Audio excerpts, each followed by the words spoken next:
The National Broadcasting Company presents Counterspy.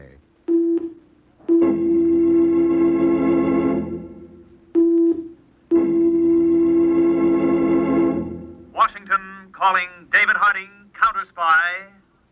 Washington calling David Harding Counterspy.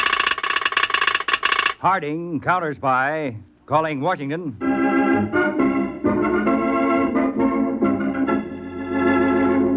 United States Counterspies, especially appointed to investigate and combat the enemies of our country, both at home and abroad.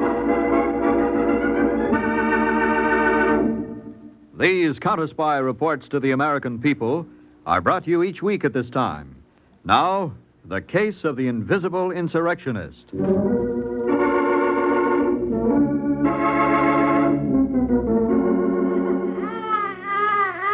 Maria, the baby is crying again. See, she does not sleep.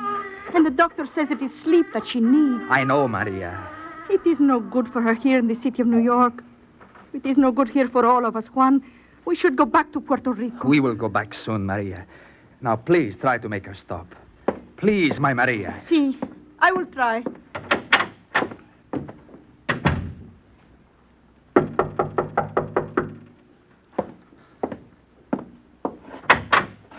Salinas, my friend, come in. Menard, I came as soon as I could. On the telephone, you sounded troubled. What is it? Salinas, we have been cheated. Cheated? I do not understand. The man who promised to give us jobs in the mill in New Jersey. You do not mean Mr. Franklin? See, Mr. Franklin, the man to whom we all gave $50. The man who promised us jobs for that money. The man with whom we signed that contract. Salinas, he is a cheat, this Mr. Franklin. Menard, how do you know this? I have been there today in New Jersey. You went to the mill? Mill? There is no mill, my friend. It is all untrue. No mill? No job? My $50 gone? Yours and mine and all our friends who have come here from Puerto Rico for work. We must go to the police, Salinas. No. But this man, Franklin, must be punished. First, we will go to this man, Franklin. I know where his office is. We will get what is rightfully ours in our own way.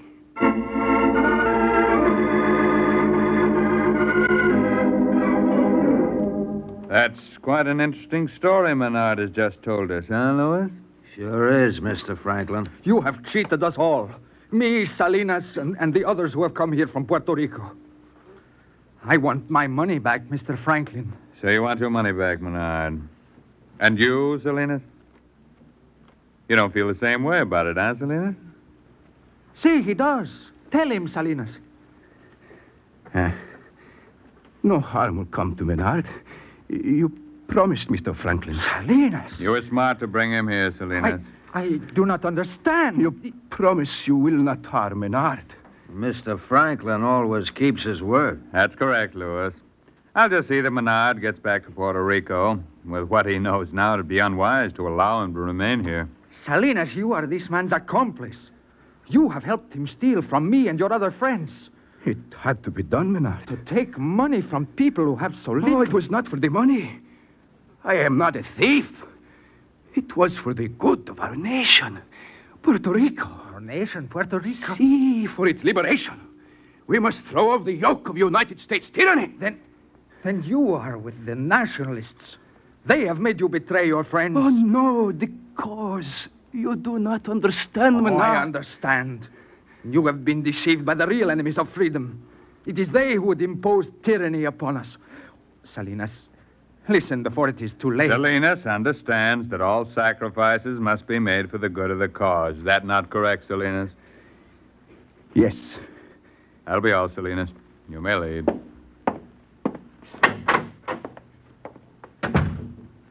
I cannot believe this, Salinas.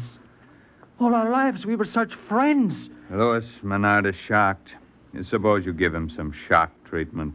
Sure, Mr. Franklin. What now, Mr. Franklin? Now, take him down the back way and load him into the car. Okay. And Louis, Yeah, Mr. Franklin? bring your gun with you. You'll need it.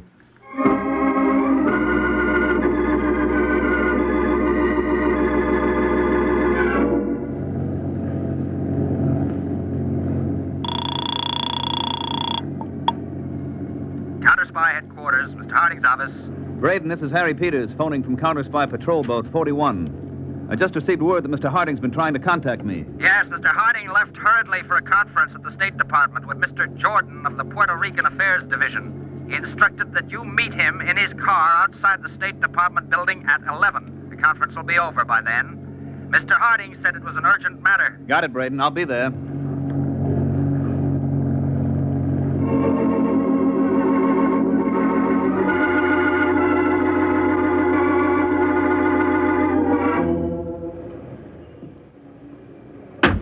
All right, Adams. First stop, my house. What's it this time, Chief? Here, Peters. Read this bulletin. Came in early this morning from our New York field office. How does this concern us? Well, Juan Menard, the man who was found shot to death, is one of an undetermined number of Puerto Ricans who were taken in by a job placement racket.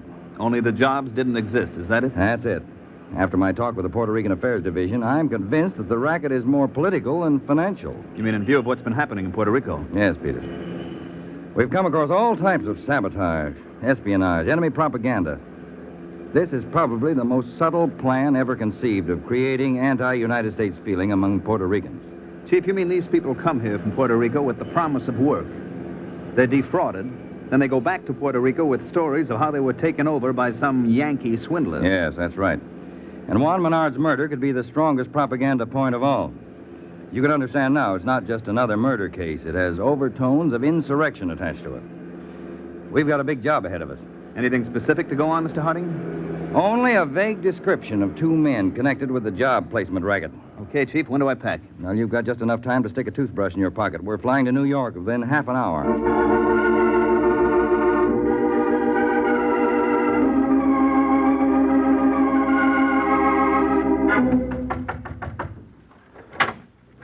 Yes? Can I do something for you? We're looking for Mrs. Juan Menard. I'm David Harding of the Counterspies. This is Agent Harry Peters. Oh, I'm Mrs. Gladys Milford. Won't you gentlemen come in? Thank you. Mrs. Menard is out to have a drug prescription filled. It's for the youngest of the children, the baby. I take it you're here concerning her husband. Yes, that's right.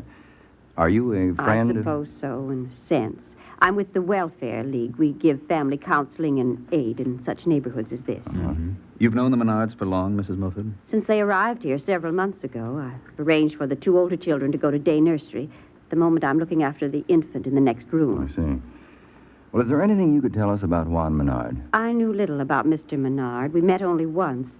This has been a terrible blow to his wife. Yes. We're doing everything for her we possibly can. Did the baby cry, Mrs. Oh, Maria, these men are from the Counterspies. Counterspies? They want to ask you questions about your husband. About my Juan? My name is Harding. This is Mr. Peters. We won't stay long, Mrs. Menard. Just a few questions, and then we'll leave. Why did they kill my Juan? He was a good man. He did not hurt anybody. Well, Mrs. Menard, do you remember your husband ever mentioning the name of the man to whom he gave money for a job? He did not tell me the name of this man. Oh, the baby, I must go to her. I'll take care of her, Maria. Give me the medicine. See. Now, you do what you can to help Mr. Harding. Oh, gracias, Mrs. Milford. Gracias. Now, Mrs. Menard, who were the other men who gave money to this person? Please, I do not want to talk about it. Juan is dead. You cannot bring him back. No, Mrs. Menard. But we can bring his murderer to justice. Justice? There is no justice in this place. We should have never come. My Juan would still be alive. Mrs. Menard, your husband was sacrificed to an evil political cause. I do not know about politics. I only know that we came here and my husband was killed. I only know that it is bad here, that the people here are bad, But, that we cannot... Mrs. Menard, listen to me. That's exactly what certain people want all Puerto Ricans to believe. Now, if we don't find your husband's murderer, if you don't help us, there'll be other murders. More than that, there'll be possibly a great deal of bloodshed in your homeland. Now, you wouldn't want other wives and other families to suffer as you have, needlessly. Would you? Would you, Mrs. Menard? No. No, I would not want that. Then who were the other men who gave money for jobs? Well, when Pedro Salinas told them about it, they all gave. Pedro Salinas. See, Salinas and Juan have been friends for many years. Where can we get in touch with Salinas? I do not know where he lives. He was here with Juan the night that... He left the house with Juan that night, Mrs. Menard? See. And you don't know where we can find Salinas? Oh, the girl he has, Lola, maybe she knows. You have her address? Oh, no, but she works at a restaurant on 110th Street. It's called the El Toro. I see. You will find the one who killed my Juan. We're going to try, Mrs. Menard. And we'll start looking with Pedro Salinas' girlfriend, Lola.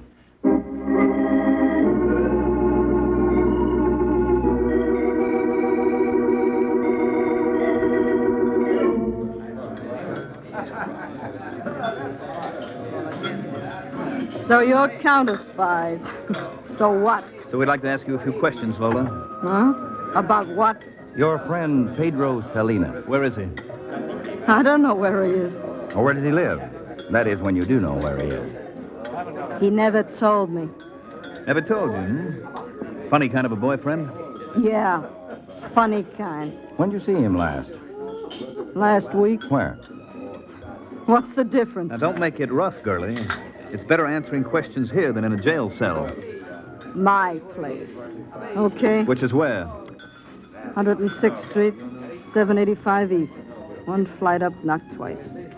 You didn't see him after that? Or hear from him? No phone calls, letters, postcards, anything? Sure you haven't heard from him since Juan Bernard was found in that alley, shot to death. Who's Juan Menard? As if you didn't know, hmm? You two act like I'm a book of knowledge or something. Look, you got any more questions?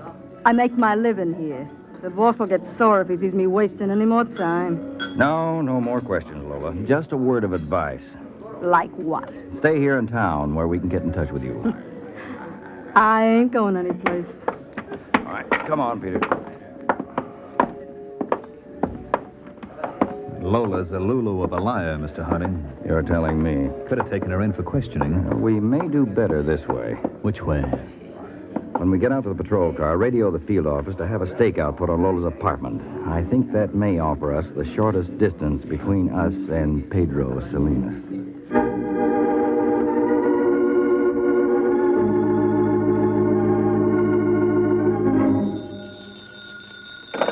Hello. Mr. Franklin, this is Pedro Salinas. Salinas, where have you been? Why haven't you called me since the other night? I have been hiding. After what happened to Juan Menard, I was afraid. I'll explain that later. I want you to bring me the contract, the one you've been persuading your friends to sign. You still have it, don't you? Yes. All right, bring it to me. And not at the office here. I'll be at the warehouse near Mott Street. You know where. Get there as soon as you can. I'll be waiting for you.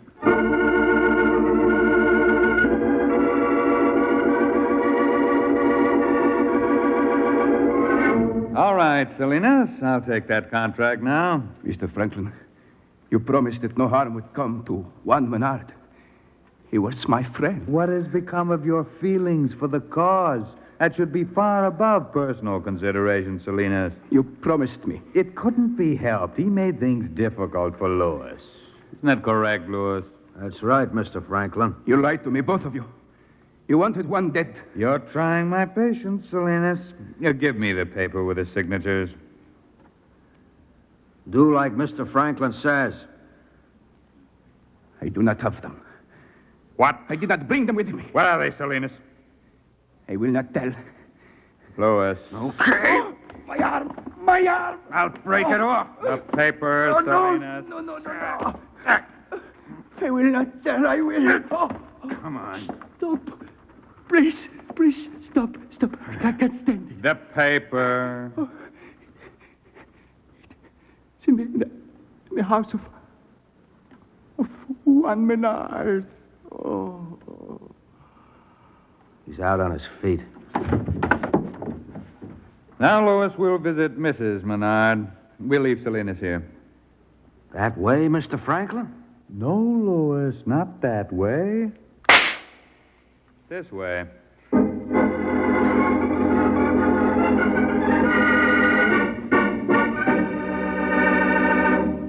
You are listening to the case of the invisible insurrectionist. on Counterspy. Tonight, there's another broadcast of NBC's Sunday evening extravaganza, The Big Show. Tallulah Bankhead will preside as usual, and tonight's stars are Bob Hope, Dean Martin and Jerry Lewis, Louis Armstrong, Rosalind Russell, Dorothy McGuire, Frankie Lane, and Meredith Wilson with his orchestra and chorus.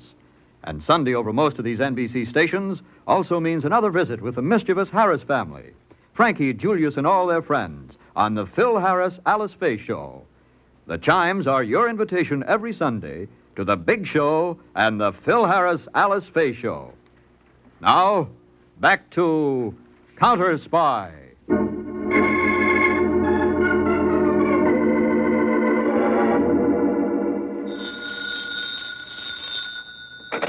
New York Counterspy Field Office, Harding speaking. Yes, I certainly do. Go ahead. Yes, I have that. Well, thank you very much. Yes, of course, I'll let you know what happens. Goodbye. Peters, order a car to be ready for us out front immediately. What's up, Chief? That was Lola. Salinas told her to call us in case of trouble. Does she know where we can locate Salinas? Yes, Peters, if we're not too late.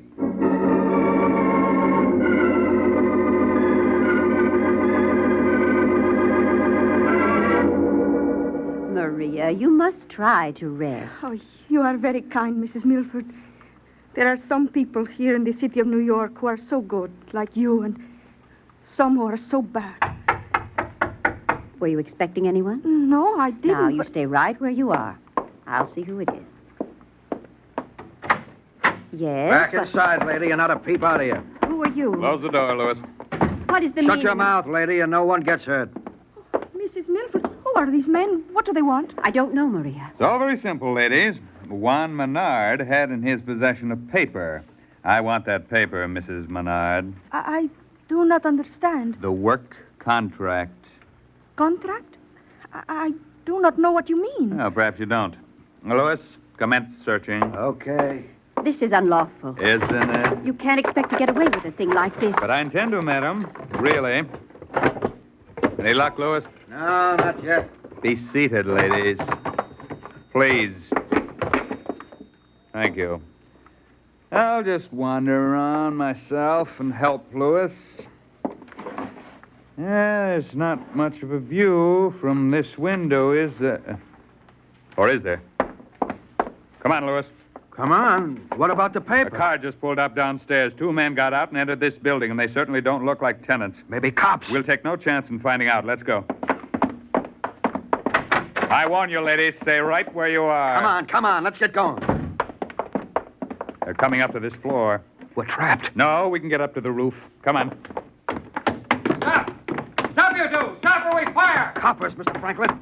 Now, this'll slow them up. My arm. Keep going, Louis. We're almost there. Keep going, Louis. We'll make it. We'll make it.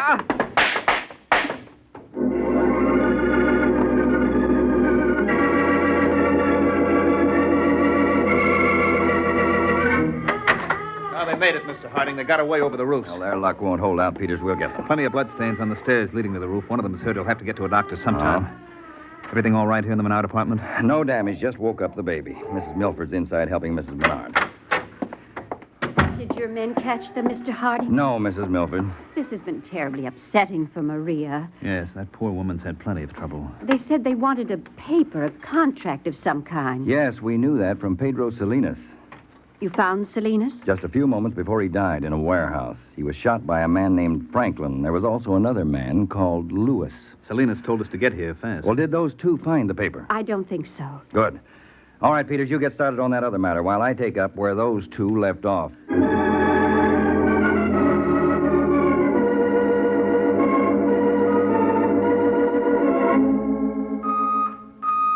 Peters in car C1 to Harding, New York Counterspy Field Office. Peters to Harding. Harding, go ahead, Peters. Chief, I checked on Franklin at the address Salinas gave us. And? It was an office, but right now it's just an empty space.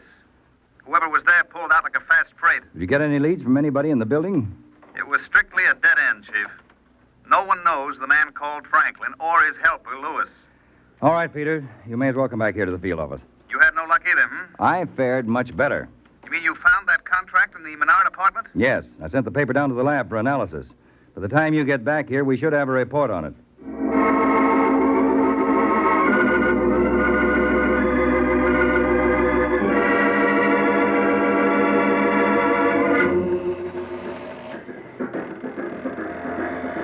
I gotta get out of here, Mr. Franklin. Easy, Lewis. You'd be picked up in a minute if we left here. I gotta get to a doctor. My whole arm now is burning like it was on fire. You mustn't complain. We were lucky to find this empty barge to hide in. I can't stand it. Honest. You'll survive, I'm sure. Yeah. You can talk. You ain't got a slug in you. I don't want to die. If I stay here, I'll die. Believe me, I sympathize with you, but you have the counterspies to thank for your pain, not me. I'm getting to a doctor. Wait a minute. Let go. Are you crazy? You'll be caught. I'm giving up. I'll wind up in one piece that way. Get back down. Oh, my arm. You're not giving up. I'm not letting you. That gun ain't gonna help you, Franklin. You fire one shot, and coppers will be swarming all over this barge. I'm not going to use it for firing, Lewis. I'm going to use the butt end for another purpose. This.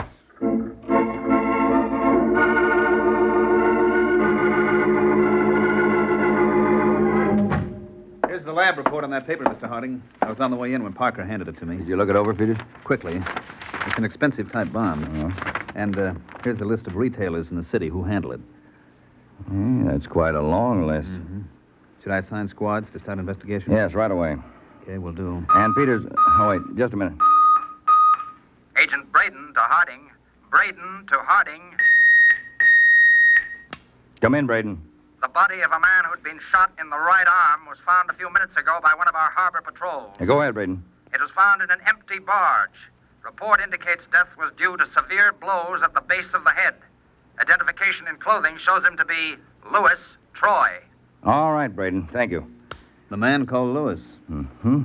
Well, Chief, that leaves one to go. Franklin. Yes. Well, I'll get to work on that list of paper dealers. We'll see where that leads us.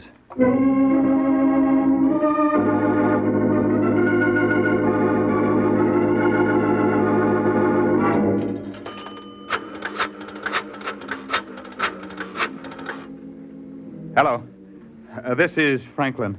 I have to see you tonight. Please. I'll need money. I'd better leave the country. All right, then. The swamp over in New Jersey. All right. I'll be there at 10 tonight.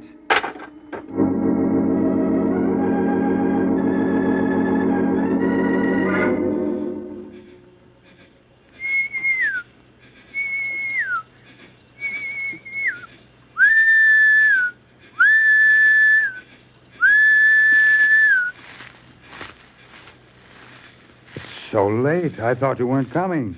I was unavoidably detained, Franklin. You brought the money for me, Mrs. Milford? I brought exactly what you need. Franklin, you fumbled badly. You ordered me to get rid of Juan Menard. That was your idea. It wasn't my idea that his body should be found. That was Lewis' fault. It was your fault for choosing such an inefficient lieutenant. Was it Lewis's fault that you permitted that contract to get out of your hands so that you had to come to the Menard apartment while I was there? How did I know you were there? I had to act quickly. So quickly you were almost caught by Harding.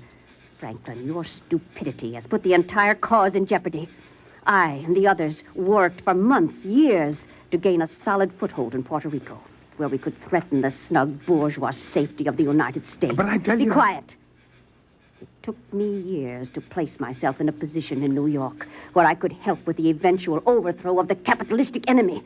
And you almost spoiled everything. You haven't been exposed, Mrs. Milford. You can still operate safely. Through no help of yours. You've put our schedule for the coup in Puerto Rico at least 6 months behind. We've waited so long, we can wait that much longer. Perhaps we can, Franklin. But you can't. Oh, what do you mean by that? You can no longer be trusted. Now, wait. I have been put in charge of this phase of our work. And it is my opinion that for the good of the cause, you should be liquidated. Don't move. But... As they say, Franklin, he who lives by the sword shall die by the sword. Or in this case, the gun. You wouldn't dare. As a matter of fact, Franklin, this is the only course I dare take now. Oh, wait, please. This meeting place you chose makes it very convenient for me. And for me, too, Mrs. Milford. Harding. Drop that gun. Stand where you are, Franklin. I'm not moving. How did you get here? Simple. We followed you, Mrs. Milford. Followed me. Through that contract paper. We thought the tracing of that type paper would lead us to Franklin, but it led us straight to your phony charity front. And on the way out in the car, my agents radioed me that they found some very interesting case histories in your files, with names and addresses of people here and in Puerto Rico involved in this plot. Had a nice setup, didn't you, Mrs. Milford? Passing yourself off as a welfare worker in the Puerto Rican district in New York. You were a welfare worker, all right. The welfare of the enemies of this country in Puerto Rico. Take them away, Peters.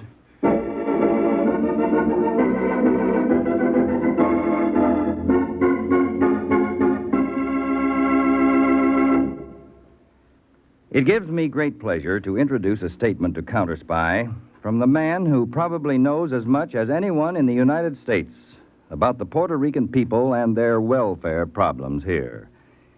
The Honorable Raymond M. Hilliard, Commissioner of Welfare, City of New York. Here is Commissioner Hilliard's statement. Today's Counterspy story has its basis in actual fact. I can well believe that many Puerto Ricans living here have been the victims of cruel and crooked exploitation. And I am convinced that communist saboteurs have deliberately stirred up trouble and have tried to wreck the unity of the citizens of this city and of the nation. I know that there was a time when communists had achieved a strong hold among those engaged in welfare work in this city. But it has been my task during the past 2.5 years to break their power, to throw out the communists, and to return welfare work to its proper place as an instrument of lawful government. We have found the Puerto Rican residents of New York City a decent and friendly people who hold that this government is their government. We are proud of them, and we know that they will not be deceived by those who would try to destroy us. Thank you, Commissioner Hilliard. Tune in every week, same time, same station, to Counterspy. Listen next week for the exciting Case of the Pretty Plant. A gracious guest brings her hospitable hostess a most unusual gift, and your counterspies are started on their way to the breaking up of an international spy ring. How a drugstore led to the disaster when treason had the fragrance of hyacinth will be revealed for the first time next week in Case of the Pretty Plant on Counterspy.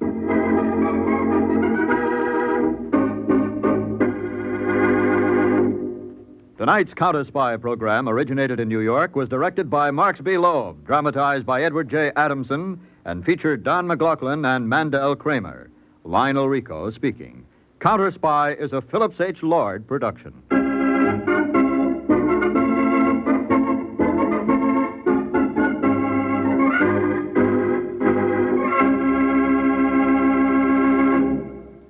Three chimes mean good times on NBC. Want to know who's on the big show tonight? Bob Hope, Dean Martin and Jerry Lewis, Rosalind Russell, Frankie Lane, Dorothy McGuire, Louis Armstrong, Meredith Wilson, and the glamorous and predictable Tallulah. No wonder it's the big show. And Sunday evening also means another outstanding production by Theater Guild on the Air. Tonight, it's Boomerang starring Kirk Douglas. Join Tallulah and her wonderful guests on the big show later on NBC.